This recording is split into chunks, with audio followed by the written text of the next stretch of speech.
అందం మెరిసింది, మనసులు మురిసిపోయాయి. ఫెస్టివల్ ఐస్ అయిపోయింది. కేన్స్ ఫెస్టివల్లో బ్యూటీ క్వీన్ ఐశ్వర్య రాయ్ హల్చల్ చేసింది.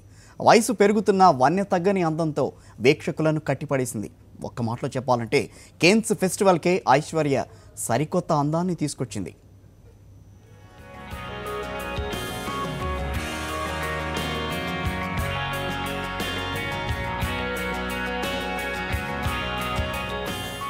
గత 14 సంవత్సరాలుగా కేన్స్ ఫెస్టివల్లో ఐశ్వర్య సందడి చేస్తూనే ఉంది.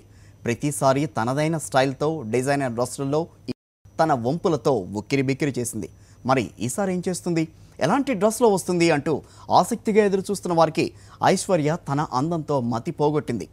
మలూతే అనే ఫ్రెంచ్ సినిమా స్క్రీనింగ్ కోసం గోల్డ్ పింక్ కలర్ డ్రెస్లో విచ్చేసిన ఈ మాజీ ప్రపంచ సుందరిని చూసి వీక్షకులు కళ్ళు తిప్పుకోలేకపోయారు.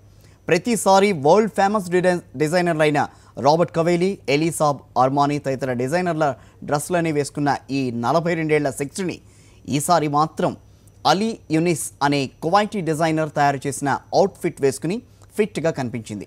నో డౌట్ కేన్స్ నగరంలోని క్రాయ్జెట్ రోడ్లో తుప్పు రేగొట్టేసిందంతే. కేన్స్ ఫెస్టివల్ తర్వాత కూడా ఐశ్వర్య సందడి ఆగిపోలేదు. కేన్స్లో పింక్ గోల్డ్ కలర్ డ్రెస్తో అదరగొట్టిన ఐష్ ఈసారి రెడ్ కలర్ డ్రెస్తో నిజంగానే పిచ్చెక్కించింది. Indian American designer Naeem Khan design చేసిన డ్రెస్లో మెరిసిపోయింది.